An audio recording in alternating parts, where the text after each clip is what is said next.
দর্শক, এই মুহূর্তে আমরা আছি ঢাকা শহরের বিজয় সরণির পাশে অবস্থিত বঙ্গবন্ধু সামরিক জাদুঘরের মধ্যে 3D আর্ট গ্যালারিতে। এই পুরো ভবনটি 3 তলা বিশিষ্ট, 75টি ত্রিমাত্রিক ছবি নিয়ে গঠিত।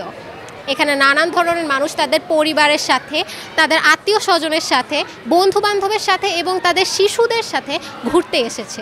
নানান ধরনের দর্শনার্থীদেরও আমরা দেখতে পাচ্ছি এখানে। তো আমরা তাদের মনের কথাগুলো, তারা এখানে এসে কেমন অনুভব করছে, তাদের ভালো লাগা, তাদের অভিজ্ঞতা সম্পর্কে জেনে নিই আমরা। তো চলুন একজন দর্শনার্থীর সাথে আমরা কথা বলে নিই। জি, কেমন লাগছে? অনেক ভালো লাগছে। আপনি আপনার বেবিকে নিয়ে এসেছেন?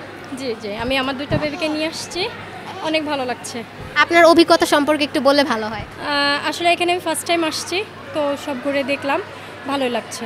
আপনি বাবুর কেমন অভিজ্ঞতা, মানে বাবু কি খুশি হয়েছে নাকি কান্নাকাটি করেছে? না, এ তো আসলে ওইভাবে তেমন কিছু বোঝে না, তবে মানে ওকে ছাড়তে হবে, অনেক খুশি, দৌড়াচ্ছে, দেখতেছে। আমার বড় বাচ্চাটাও বেশি খুশি, ও সব কিছু তো এখন বোঝে, সবাই খুশি। তো দর্শক, আপনারা দেখে নিলেন যে এখানে একজন সে তার বাচ্চাকে নিয়ে এসেছে, 2টো বাচ্চাকে নিয়ে এসেছে, তাদের 2টো বাচ্চাই অনেক খুশি হতে পেরেছে। এবং এখানের যে পরিবেশ, এখানে আপনারা দেখতে পাচ্ছেন যে পুরোটি ঘিরেই রয়েছে বিভিন্ন দেয়ালে নানান রকমের ছবি, যেখান থেকে আমরা অনেক কিছু জানতে পারবো, ইতিহাস সম্পর্কে জানতে পারবো, বা অনেক কিছু ঘিরেই এখানে ছবিগুলো বানানো হয়েছে। যেমন আমরা এখানে আরেকজনের সাথে একটু জেনে নেই। কেমন আছেন? এই তো আলহামদুলিল্লাহ, অনেক ভালো আছি। আপনি এখানে আসতে পারে আপনার অভিজ্ঞতাটা কেমন একটু শেয়ার করলে ভালো। খুবই ভালো লাগছে। আমি ফার্স্ট টাইম এখানে আসলাম। আমি লন্ডন স্কুল অফ ইংলিশের পক্ষ থেকে এসেছি। সো আমাদের স্কুলের আজকে স্টাডি ট্যুর ছিল। সো ফার্স্ট টাইম এখানে আসলাম, অ্যান্ড এত সুন্দর আর্টস, একদম 3Dর মধ্যে ছিল। অ্যান্ড আমাদের স্টুডেন্টসরাও অনেক বেশি ইন্সপায়ার হবে, তাদের ক্রিয়েটিভিটি আরও বেশি এনহ্যান্স হবে। I think it's a great idea.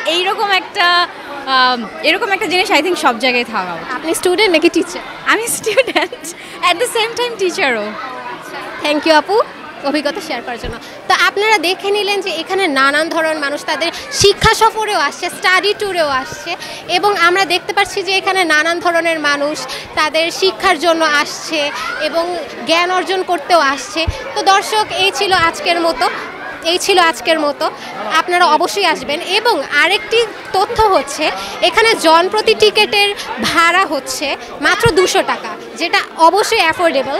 তো আপনারা অবশ্যই এখানে আসবেন। Nusrat Fatema, master media television, Dhaka.